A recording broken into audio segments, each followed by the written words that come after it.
So Daniel, this is part of the group Yes. here. We had a lot of them that couldn't stay, but just Imagine. we've got those that are here. So if you've got the floor, you want to take go through some of the things that you're doing over there, and we're happy to have you today. Thank you. Thank you so much, everybody, for having stayed.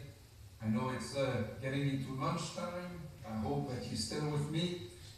Try not to keep you till 2 o'clock of the afternoon and adjust what I'm presenting. Well, my name is Daniel, as you have heard. My wife is downstairs cooking dinner right now, and she was not sure if she needed to be part of a picture or not, but I've got some pictures that will, let me see. I'm going to change my screen. Oops. I'm not too familiar. There we go. So you've got a picture of me and my wife right here. As I start, first of all, let me thank you for not only the time, but also the participation that you are actively taking in our ministry. We are so very grateful for it, and grateful to Stan and his family for arranging all of this, not only the meeting together, but also the partnership that we now have in spreading the gospel. I wanted to start not only with showing you a picture of my wife, I also wanted to show you my family. These are dearest people to me. We have 2 daughters, and they live in the United States now. One of my daughters, the eldest, is a baby, my grandchild, Elijah, and my son-in-law. Someone needed to take a picture, so I added him on the side right there, so you can see who he is. We've been friends with my mother-in-law, who's partly blind, and so she's part of everything that we do here as well. But we are involved in a project that started a long time ago in New Hampshire. You can see the pictures. I was at that time still very young with my wife. We had been preaching at first in Clovis, New Mexico, and after working in Clovis, New Mexico, actually not preaching but working with the youth, I moved to Conway, New Hampshire. And it was a long path, and for many reasons we decided to move back to France. I will explain to you why in a second, but it has to do with the tremendous needs of the French-speaking world in regard to spiritual matters. We were supposed at first to go with a team. These are the people that you can see at the bottom. While we were there, my wife was working as a nurse and in an emergency clinic, and the doctor was converted with his family, and he had decided to give up his clinic and move with us to France to help us out, and we were going to have a ministry in Africa. Unfortunately, you know that sometimes we plan for things, but the Lord is the one who opened the doors in the end and decide what takes place. So he was not able to find support, but he said when we were struggling to find our own support, he said, I will go back and work as a doctor for the military, and you will support you with half of my income so that you can move to France. And so he moved on here with the military, helped a little in the beginning in Germany, and has begun now and has returned to the United States where he works as a neonatologist.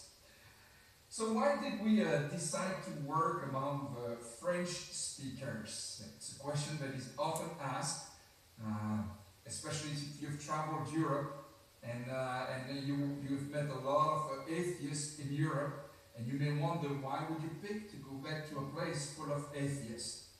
But first of all, as I'm speaking to you, you need to understand that when I'm talking about French speakers and when I'm talking about our work, I'm not simply talking about France. We have in the world 29 countries that recognize French as their main language. It is spoken on 5 different continents, and so that means that we have a lot of French speakers in the world. That the total, if you look at the statistics of what I have here, we have a total of 444 million people who speak French right now. To give you a point of comparison, we've got about 336 million English speakers in the United States.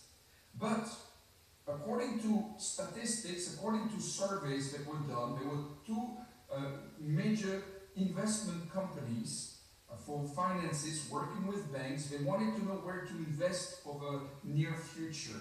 And they said, where are we going to develop our business? And so they studied the growth factors for the different population, and they found out that by the year 2050, there will be more French speakers in the world than that of any other language. And so there will be more French than Chinese, there will be more French than Indian people, there will be more French speakers than English-speaking people. And that is due to the fact that the French-speaking world encompasses some of the fastest growing countries right now with the birth rate. You know, China is dropping, but there are other nations that have not tried to control birth, and they're still climbing very much. And so we've got French really spoken on 5 different continents. I'd be curious if I was with you and we could have an interaction. Probably what I would ask you is, can you name 10 French-speaking countries? Just to see how good you are at geography.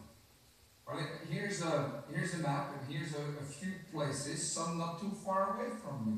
You've got Haiti, and we have many French speakers there. You've got a little further towards Hawaii. You've got French Polynesia, and many other places. And then you've got also you've got these countries in Europe: France, Belgium, Switzerland, Luxembourg. Monaco is teeny tiny, but it's still a country all to its own, and Andorra as well. Now, when I'm talking about 29 nations, keep in mind also that it is those that accept to recognize French as an official language.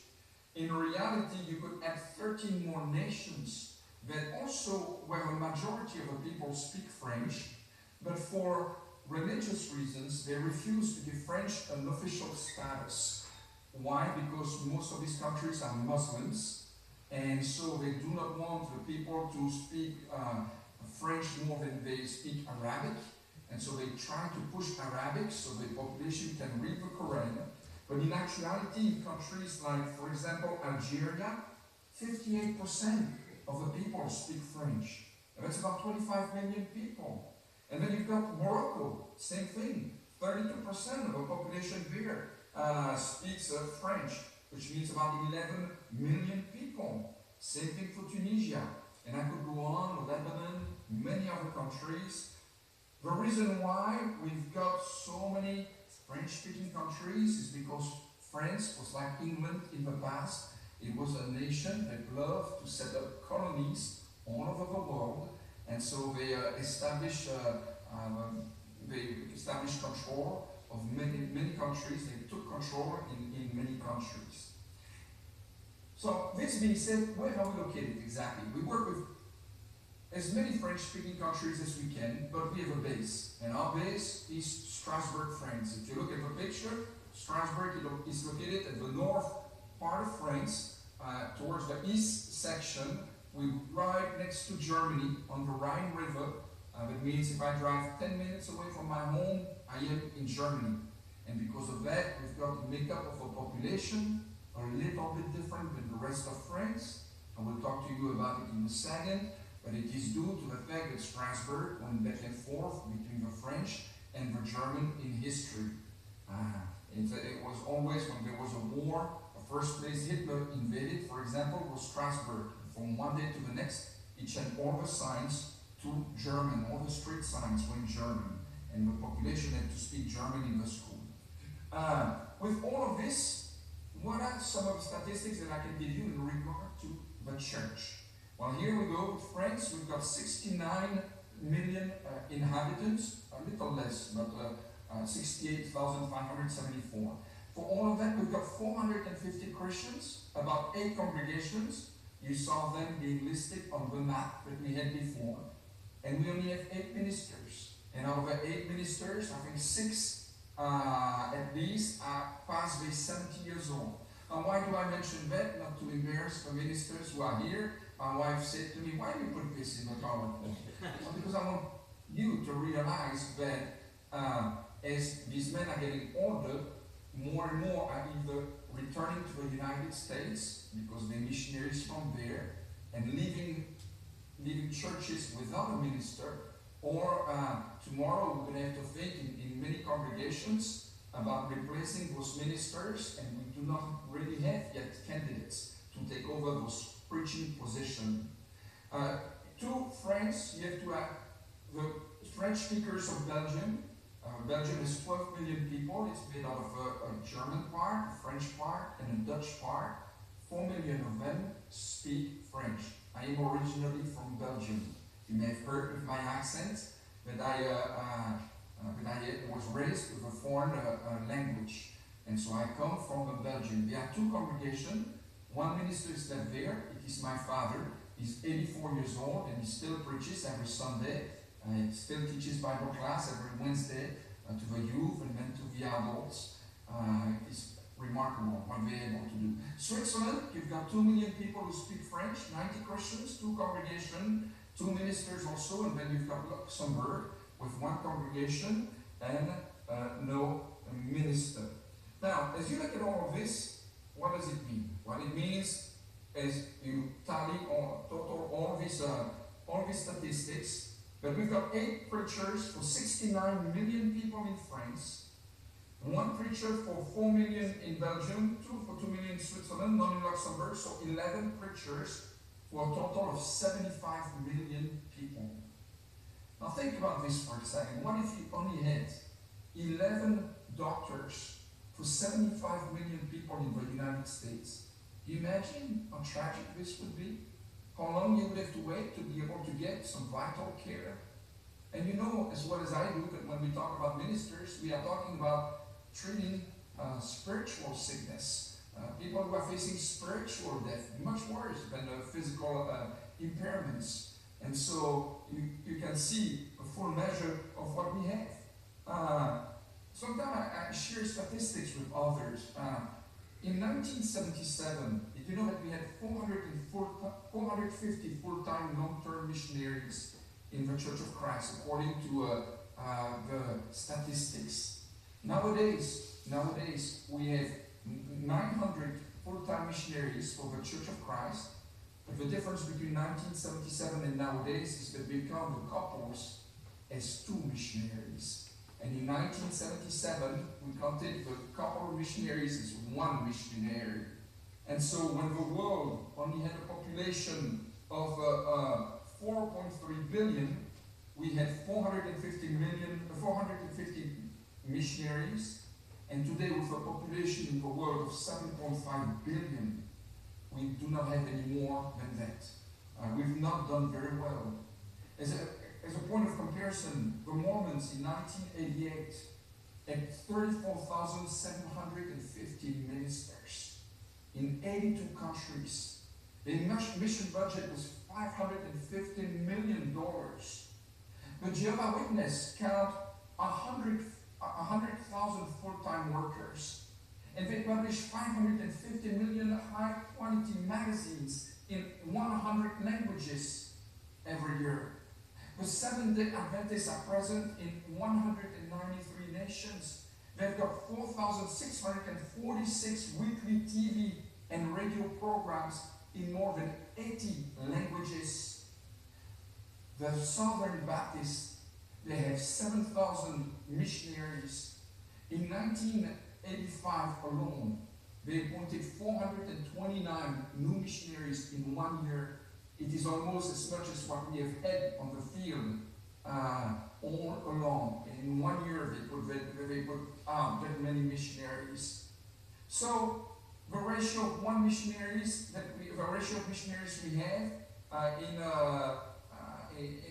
for us in the world is 1 missionary for 29 congregations, and 90% of our churches allocate less than 10% of a budget to the mission of spreading the good news in the world. This should make us think. This should make us think about our situation. And that is why we've returned to a French-speaking world with statistics like that. You know, when I was working in New Hampshire, in New Mexico, I gave my resignation. It was supposed to be secret. Within a week, there were 30 people who applied for my job in New Mexico for a church of 450. I moved to the Northeast. They said, it's a mission field, you'll see. It was. But when I moved away, there were 7 men who applied for my position. And in the French-speaking world, they were begging, they were calling me, they were saying, we need someone, we don't have anyone speaking French. I got a phone call from Quebec, the same year, within a matter of a month. I got a phone call from Switzerland, and I was being asked to move to Africa.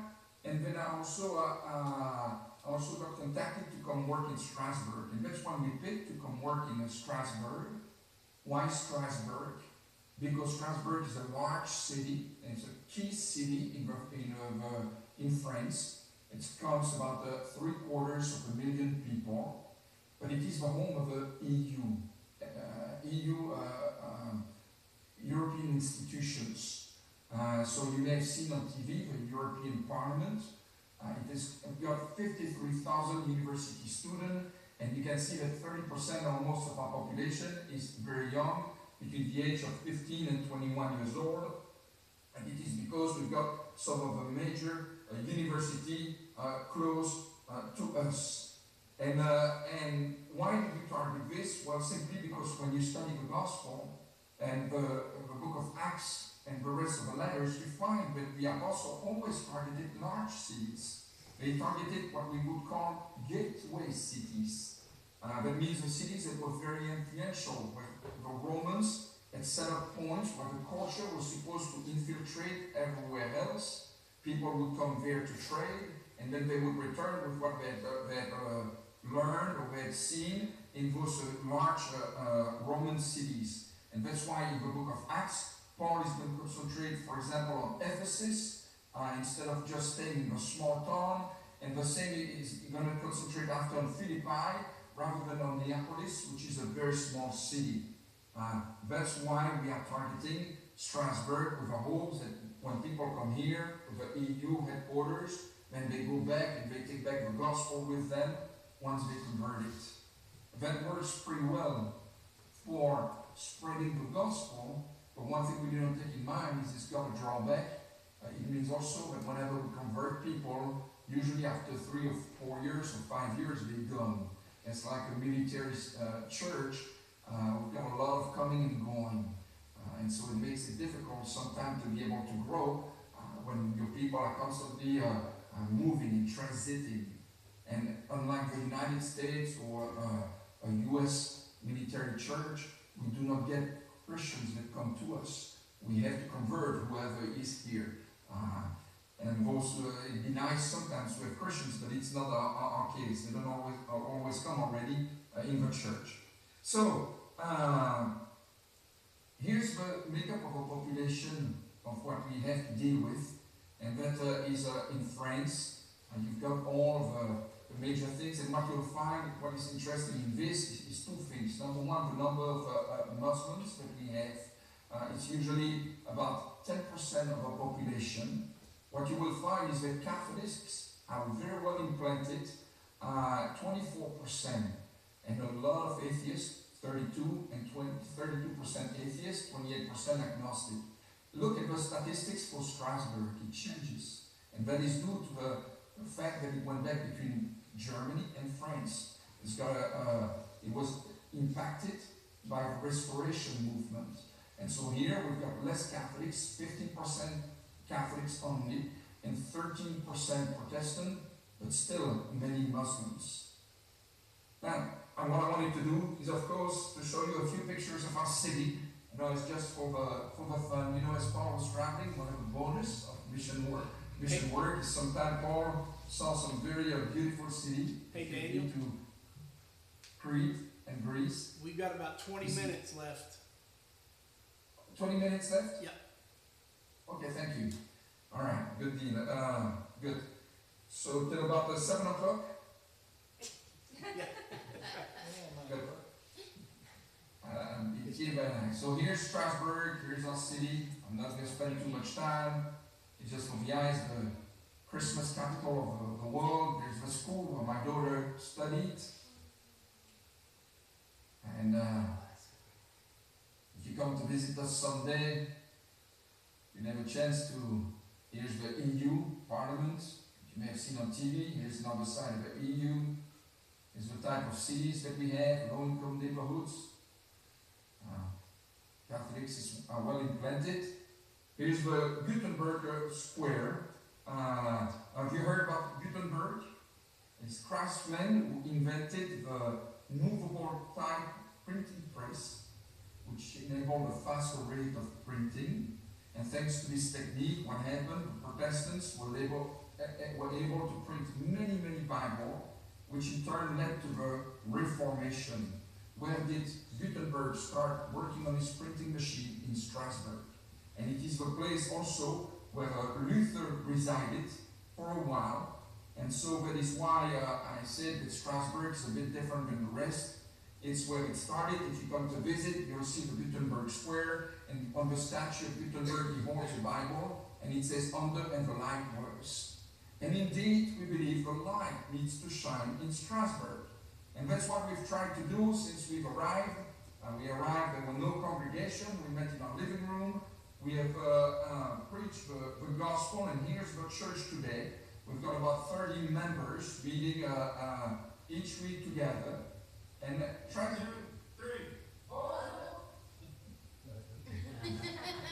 And so you're going to see on the pictures something is particular that you will also see if you watch soccer. If you watch soccer and look at the pictures of the players from France, you will find it's a multicultural feeling to the team. And we are a multicultural church because of the past of France, immigration. So there are two factors that are going to impact our growth for the church. The two factors that are influencing our statistics is that we have a lot of people moving from Africa here. And usually those people that are moving from Africa are strong in the faith compared to the French, who are more atheist in what they taught in the school. And another factor that is also important is to remember that 5 out of 6 will be Muslims. And so our population is changing. And it has an impact, for example, when we go to reach out. We have to keep that in mind. And at times we have to be careful also, because we do face some aggressivity from the Muslims when we go out in the streets. And sometimes it can be, if we put some posters up in some of the neighborhoods, we run into problems. But we still need to do it. We just have to be smart about when we do it. You'll see in our pictures, instead of going during the day, for example, when we put posters up, we'll have to go in the middle of the night. We'll go from 12 and we work till 4 or 5 in the morning. This way we avoid being in trouble in those better neighborhoods. They're destroying many churches and replacing them with mosques all over. We're about to have the largest mosque in Europe, in Strasbourg. And so again, we've got many French people who are also not finding answers in Christianity. And when I say answers in Christianity, they go to ask the priest, where do we come from? And the priest says, well, the Bible is not true. And yet they go to the Muslims after having asked the question of the priest, and the Muslims are more firm believers. And the Muslim will give them better answers than the Catholics. And so we have got a big part of the population who has converted to Islam, even though they are French natives. What do we do at church? Well, I'll give you a quick overview. Of course, we do have a Bible class like you do. On Wednesday night we meet. We meet on a Wednesday afternoon. We have a Bible class before services. And we also teach the members during some classes how to develop leadership skills. Here's a class that we had of how we develop leading, how to lead singing. We've got women's studies, as you do in the United States. Women will get together to be able to study the Bible. We've got, again, leadership classes where we teach them how to present lessons on the Lord's Supper, how to preach. The next generation depends about our youth. If you've got in the Bible, you've seen the importance of Paul training Timothy.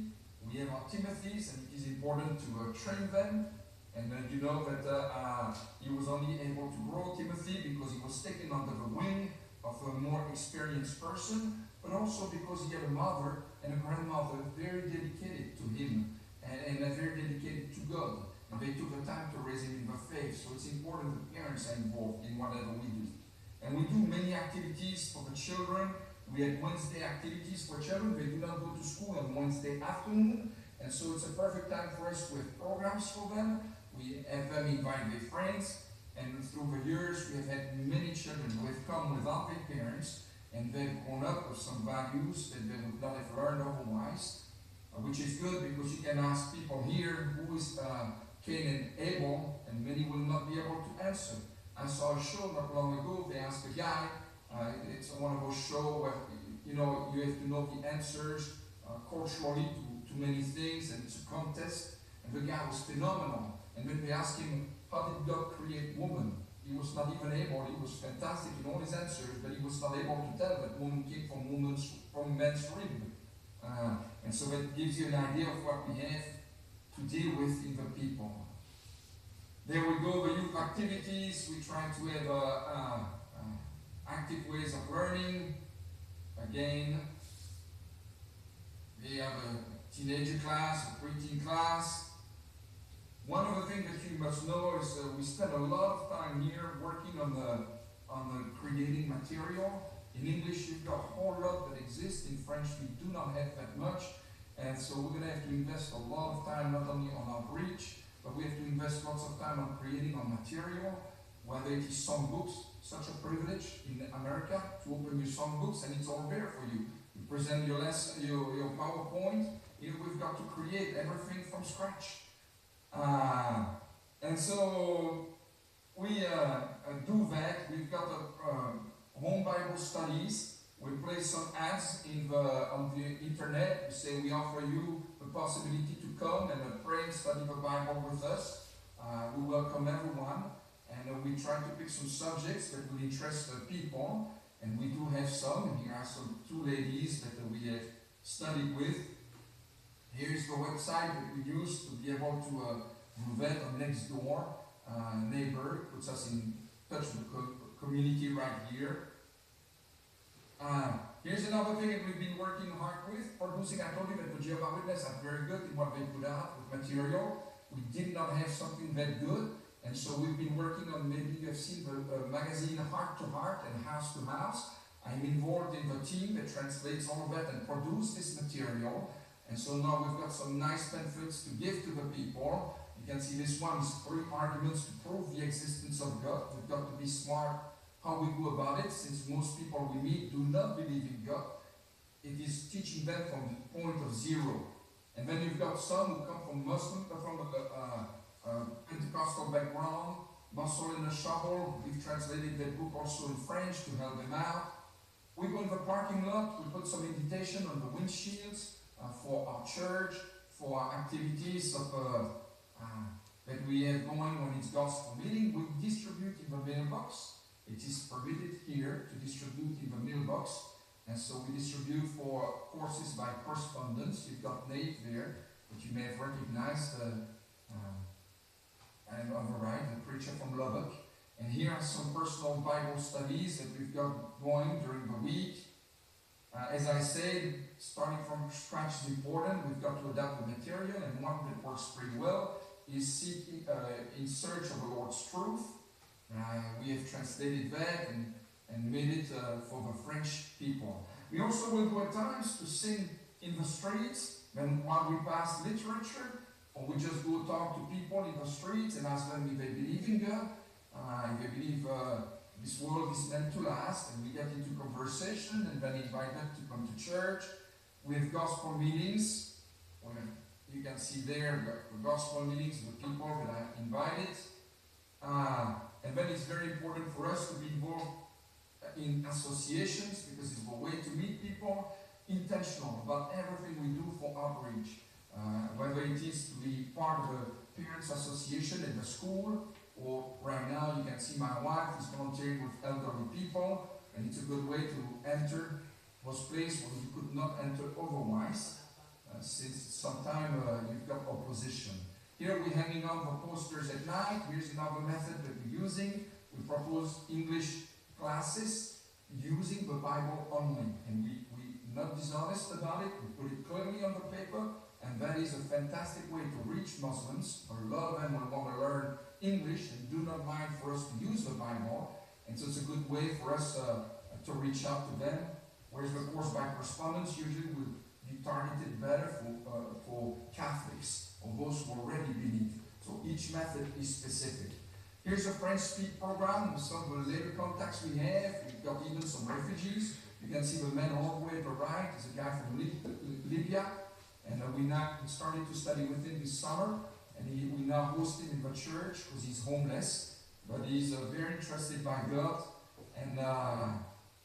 and so forth. And so it's important to reach to our visitors. I've heard that after 30 years, most churches will plateau, will never grow again. And they will decline after 30 years. That's one thing that we do not want for Strasbourg.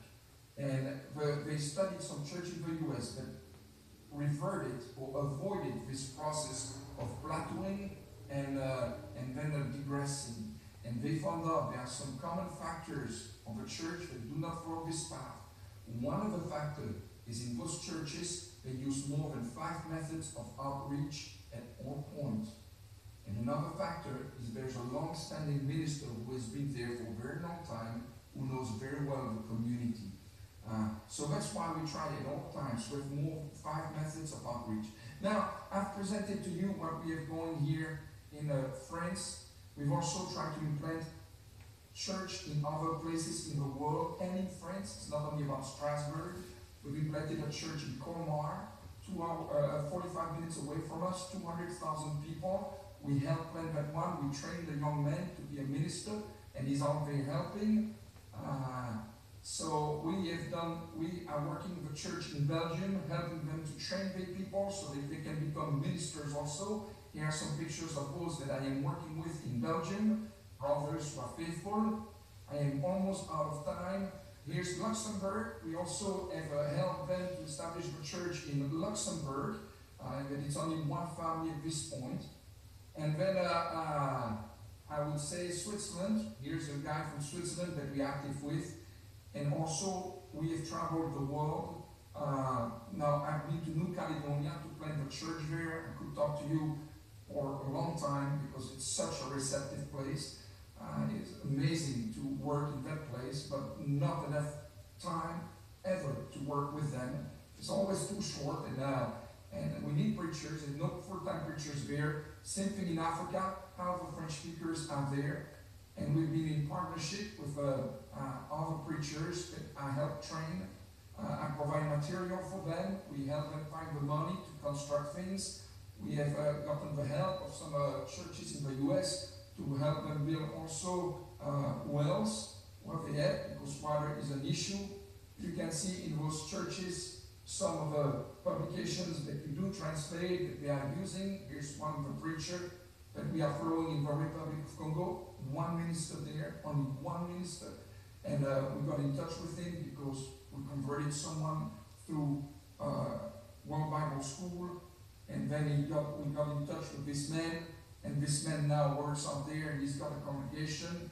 You can see the congregation. I am out of time, but I would like to show another one. There's another country, French-speaking world, refugee, very poor people. Daniel, tons of need. I'm gonna end this one and send you a new invite real quick, okay? Okay. So we'll fine. Yeah, I'm gonna shut this one down and then I'll send you a new invite here. So if you want to log back onto that one in about 2 minutes, okay? Sure. I'll wrap it up. I'm done. You're good. Thank you. I'm waiting for you to send me the link. Okay. Thanks. I'm just trying to.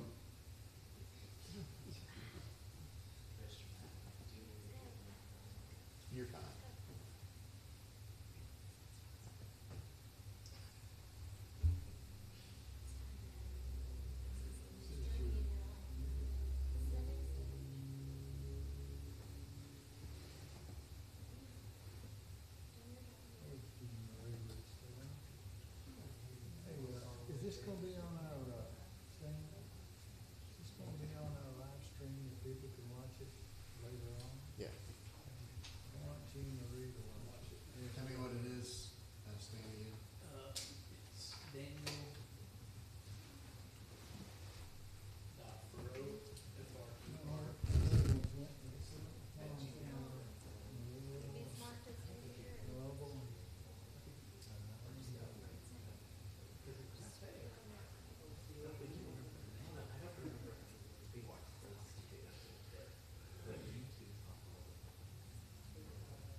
Okay, your screen. Yeah, your screen is turned off, and then you should. There you go. All right. So, let me go back to slideshow. Here's New Caledonia. I was talking about. I'll make it quick. Here's where it's located. The people there are so receptive. You study for hours. Then you go in place and they keep pouring in your house and pouring in, and they want to study. You cannot go out because they're so interested. But then you have to go back because you cannot stay there for very long. And you leave the people without being able to baptize them, but we're not able to do more than that with them. I am saying thank you so much for what you have allowed us to do, what you allow us to do with your support, your partnership, your prayers.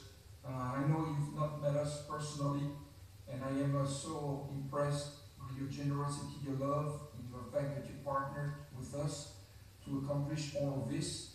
And like Paul, none of this work would be possible without those churches that are behind us. And so we are very deeply grateful. I am ending up with a song in French, and here are some of the people who were baptized through the years.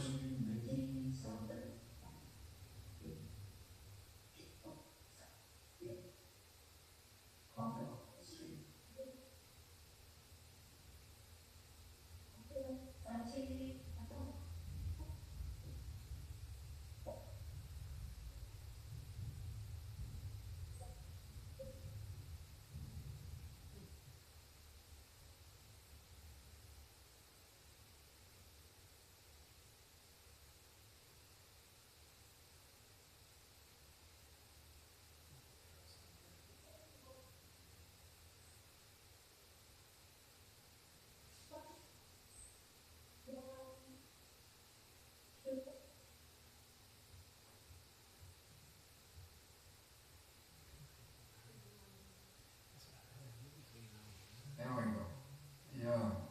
Is there any question that you have in regard to what I presented? I've cut the PowerPoint because I know I'm out of time, but I will end by just asking if you have anything that you're wanting to know.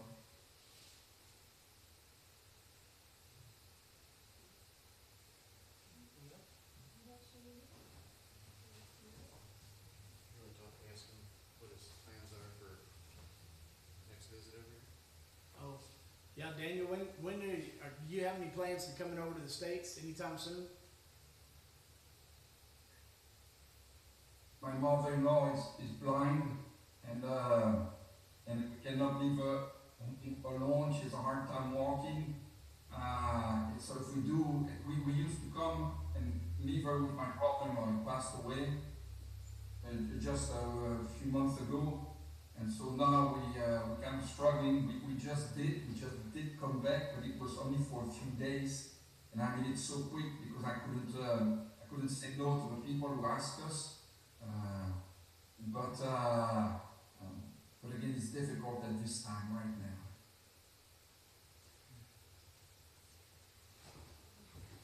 Are there specific things that we can pray for the work over there? Yes, always forgot to continue opening doors for outreach. It's of course a very general one, and I'm sure they say the same to you. But it's important that God brings to fruition all those Bible studies that we have.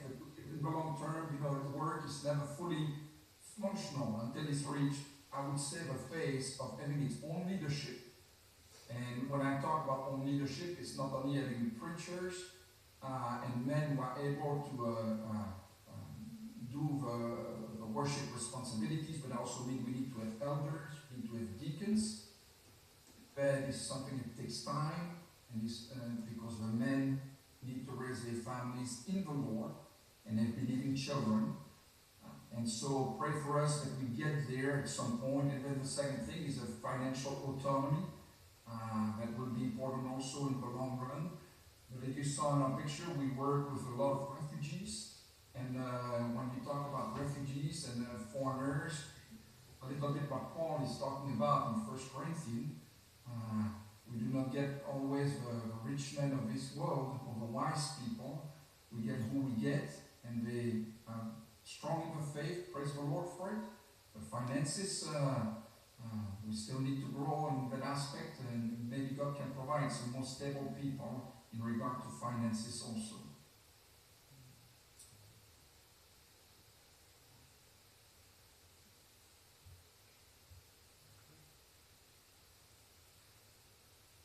And pray if you would that God sends more workers in the vineyard. And why? Because I was talking about all these churches that we have around.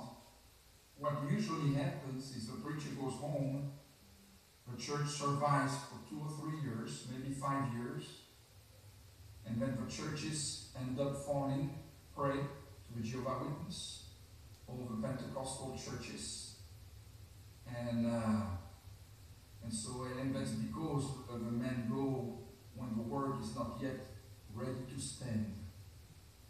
You know as well as I do, it takes time for this to happen if you have children.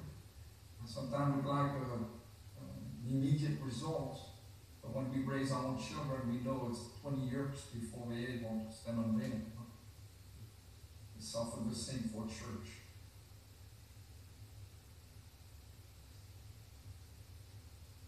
Anybody have any other questions? Well, Daniel, we thank you for your time informing us about what we're doing. We appreciate you, love you. If you ever need anything, let us know. Same way. Thank you. Thank you very much for everything. And you are in my prayers. Okay, all the time. I'm with my wife. It's almost on a daily basis, even though I do not know you personally yet. But we will try to come visit you if we have your direction and when we can come.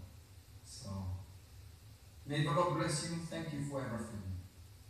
Thank you. Thank you. Yes. Thank you.